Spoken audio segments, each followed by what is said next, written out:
welcome back to my channel. And today I want to talk about the Xbox brand as a whole and what Microsoft is going to do with it. And it seems that Microsoft is looking to expand the Xbox brand, not further from the consoles. And Microsoft next generation is not only going to be in consoles, Xbox is going to be everywhere. And that brings the question, should you buy a PC for gaming or should you buy a next generation Xbox? Is it even worth it to get a next generation Xbox at this point? Or should you just build a more powerful PC that could handle your gaming much better? The answer should be the same for everyone. A gaming PC is much worth it if Xbox does decide to go full on and expand their brand beyond just gaming consoles. And that seems to be the case. Earlier on today, I read an article that said that some people that had a different version of Windows 10, it's like a developer version, well, they get the updates earlier than everyone else. They got an updated version of Windows that allowed them to download State of Decay, the first one, for free. And well, it did not download from the Microsoft store directly. It downloaded from Xbox Live, and it also downloaded with everything they needed, like DirectX. And the coding in it was, it had like the code in for the Xbox console, and well, it seemed like it was really like a generic version of State of Decay, which led people to believe that Xbox was moving on from just your typical console that sits in your desk from gaming PCs, and now the rumors with them putting Xbox Pass on the Switch, it seems like they're expanding their Xbox brand further from just the simple consoles. And well, obviously they're gonna have consoles for those that want to purchase consoles and have it simple where you just have to plug and play, but they're also gonna allow people who own PCs and other consoles such as Nintendo Switches to play their games there as well. It will be very impressive if Microsoft is able to put games like Crackdown 3, State of Decay 2, Gears of War, AAA titles that are exclusive to the Xbox brand. If they manage to put that on the Nintendo Switch, that would be crazy because it's already available on PC. Which is why people say that it's not even worth it to buy an Xbox if you could get those same titles on PC, play them at way higher frame rates, better quality, higher resolutions, and you could have all the other advantages that PC has, like being able to work in them, write your essays for college, watch YouTube videos in a high resolution, and multitask like you can't not do in a traditional console. And at this point, is it even worth it to buy a console from Microsoft? If they are incorporating their exclusive titles into PC and a Nintendo Switch, you're better off purchasing a PS4, gaming PC, and a Switch, of course, if you're able to afford it. Now, the best combo right now would be a gaming PC and a PS4.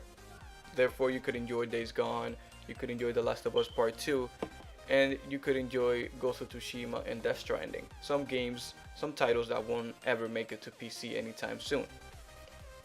Now, a lot of Xbox fans might not be happy with the direction that Microsoft is heading in, due to the fact that they purchased an Xbox console to play those games that were exclusive to the Xbox brand. They never expected Microsoft to go on and release their games for Windows and for Nintendo Switch, which is kind of messed up, to be honest. Like, you trust this brand, you pay $500, $400 for their console, and you expect to play their exclusives on the console. It should be exclusive for that console. It shouldn't be, oh, you could also play this on PC or you could also play this on the Switch. No, it should be exclusive for that console because that's why people buy that console in the first place. Now, it seems like more and more people are moving into PC gaming, and well, the fact that Microsoft is releasing their exclusives on PC as well as Xbox, well, that's allowing these people that want to play those Microsoft exclusives to just buy a PC and play them there instead of purchasing a traditional Xbox console and having to be stuck with that hardware just to play those games that they want to play. Now I see this as a move of desperation for Microsoft, since they didn't really do that well at all in this generation, and we see now that even the Nintendo Switch is catching up to them, or the Nintendo Switch is on par to even beat Microsoft by in 1 to 2 years, 2 to 3 years. And well, this is like a desperation move for Microsoft. They want to sell as much software as they could, and the only way that they could do that is by releasing their titles in the more hardware that they could release their titles on, the more software that they could sell. So in theory, this was a great move for them to sell more software, of course. Now, this will not lead for them at all to sell more hardware. If anything, this will lead for them to sell less hardware, because more people will build custom PCs or buy a Nintendo Switch that could play these games at the same level of playability as you would have on the Xbox consoles, or even better, because to be honest, you could run Forza Horizon 4 with a 1060 6GB or even a 3GB model at 1440p 60 FPS, while on the original Xbox you could probably run that game on 900p. No, I think that you could actually play it at 1080p, but it's not going to be 1440p. So of course, more and more people are realizing this, and they're going for that PC instead of the Xbox One. And well, it does make sense, and well, it is leading to Microsoft selling more software and having more subscribers to Gmaepass, which will actually benefit the company in the long run if you really think about it. Now, believe it or not, a company that's moving towards this in a couple of years is Sony. You could already play titles like The Last of Us, God of War, and Beyond Two Souls with their subscription service called PlayStation Now. Now, there are a couple of things that PlayStation Now does have different from Xbox Game Pass. And number one is that you cannot download any of their games on PC. I think you might be able to download a couple titles here and there. I'm not sure about that. But most titles, you do have to stream them over the internet, which could be a good thing or a bad thing depending on your situation. If you have a decent internet connection, I'm talking at least 25 megabytes per second of download and at least 5 to 10 of upload, then you will have a decent experience. Now, there will be some latency and there will be some stutters here and there, but for the most part, you'll be okay. And well, it is more expensive. It is $10 for your first month, and after that, it's $20 a month. It could be $100 for your first year, and after that, I think it's $200 per year. It is a little bit expensive, but you are getting a lot of titles, and this includes a lot of the PS4 titles as well as PS3 titles. And this is great because you get access to a large PS3 library as well as some really great PS4 games. And this is not limited to PS4 exclusives, or PlayStation exclusives rather. This also includes titles from other companies, great ones at that. And well, this could be a really great service for some people out there. Now, another good thing about PlayStation Now is that you don't really need great hardware on your PC to play this. You could play this with a integrated graphics card from Intel. You could play this with an i3 7100U, and you could have a really great experience with that. And this is a plus over Xbox Game Pass, because with Xbox Game Pass you actually do need good hardware in your system to play these games at a decent FPS. Now, I do not see Sony putting their exclusives 2 to 3 years after they have been released on PlayStation Now. I'll see that maybe 4 to 5 years after, like it happened with The Last of Us, etc.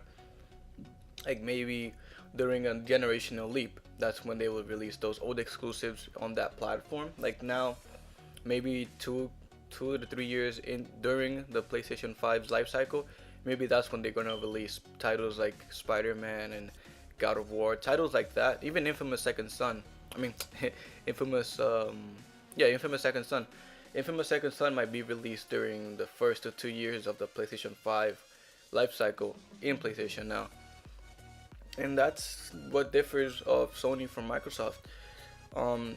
Microsoft is looking to put in their titles that are like brand new, like day one on Xbox Game Pass. which might lower their sales overall due to the fact that a lot of people would just get like a day, $1 month trial, play the game, and that's it, move on. In PlayStation, their software sales obviously they're through the roof. Not only due to the fact that they're like the console of the generation, like past over 100 million consoles sold and all that, but they don't offer titles for free, not giving titles away like Microsoft is. And even if they give it away or they're implemented into their subscription service, that's 4 to 5 years down the line when everybody basically has already played the title, and they basically give people the ability to either replay them and or to for people that did not have a PS5 or a PS4 to play them down the road. And that's good, but again, Sony does play this out a little bit more smart. They do allow for their console to generate software sales, whereas Microsoft is basically giving these games away for free, at least for now. And well, this is where we're at. We're at this time where it looks like Microsoft is just giving up, and they know that they're not gonna catch up to Sony anytime soon, of course. And I think they are like they don't believe in themselves anymore. They think that they're probably gonna do poorly in next generation as well, which is why they're giving away their games. They're moving on to different consoles and services. They're moving their games to PC and the Switch and all that. And well, this just shows that Microsoft has a weakness. Their weakness is console sales. They can't seem to sell any Xboxes, which is why, who knows, maybe might be the last generation of consoles for Microsoft, and after that Xbox will just be a brand that will be in every other console. Now guys, as always, if you like the video, don't hesitate to subscribe and leave a like below. Also comment, what do you think about Microsoft? Where do you think they're heading? Do you think they're heading in the right direction? Or do you think that they should not give up and continue going strong and give out the best that they can in their next generation of consoles? As always, this was Zeus Monster signing out. Peace.